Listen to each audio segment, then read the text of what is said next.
बचपन बीता खेल कूद में और जवानी उद्यम में। धीरे धीरे कुंवर सिंह भी आ पहुँचे चौथे पन्ने। उसी समय घटना घटी देश में कुछ ऐसी जब बिहार के एक वीर सपूत ने अर्पित किया अपना एक अंग धरती माँ गंगे के गोद में। नमस्कार, मैं तनु कुमारी +2 तेजेंद्र उच्च माध्यमिक विद्यालय की कक्षा 12वीं की छात्रा हूँ।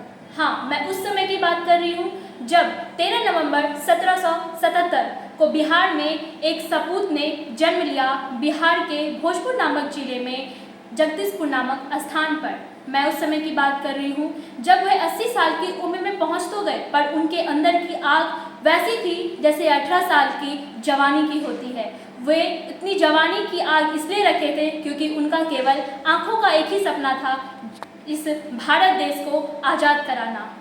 अंग्रेजों ने तो बहुत चाहा उनके राज्य को छीनना और उन पर काफ़ी अत्याचार करना, और अंग्रेज करा तो बहुत उन पर अत्याचार, परंतु वे रुके नहीं। वे डट कर लड़ते रहे। एक रात ऐसी आई जिस दिन अंग्रेजों ने उनके सैनिकों को और उनके सभी राजघराने वालों को भूखा प्यासा दोनों रखा। न खाने को खाना दिया, न पीने को पानी दिया, परंतु कुंवर सिंह 80 की उम्र में आकर भी उन्होंने लड़ा। उन्होंने कहा अपने सैनिकों को संगठित कर कि अगर आज सूरज ना निकलेगा कोई बात नहीं, मैं अपने आग से रास्ता बनाऊंगा, पर इस देश को आज़ाद करा कर रहूँगा। निकल चुके थे अपने सैनिकों के साथ। उन्होंने बोला उनकी एक बहुत ही रहस्यमयी सुरंग थी जो सिर्फ उस राजघराने वालों को पता थी। वो ये सुरंग थी कि वे चाहते थे कि अगर किले में हम आग लगा दें तो अंग्रेजों को लगेगा किले में आग लग चुकी है और उसमें रहने वाले सभी लोग उस आग में जल चुके हैं। पर उनका ये रहस्य था। वे क्या कि उस राजघराने वाली सुरंग से निकलकर कहीं और चले गए और उस रात उन्होंने काफ़ी घोर लड़ाई किया। परंतु उस रात ऐसा हुआ कि जब वे लड़ाई करके जीत कर आ रहे थे, उन्हें अंग्रेजों ने घेर लिया और उनके एक हाथ पर गोली लग चुकी थी। परंतु वे 80 की उम्र में थे और वे 18 की जवानी में थे, तो इससे ये पता चलता है कि वे हार नहीं माने। गोली लग तो गई, पर उन्होंने बोला कि अब ये हाथ मेरे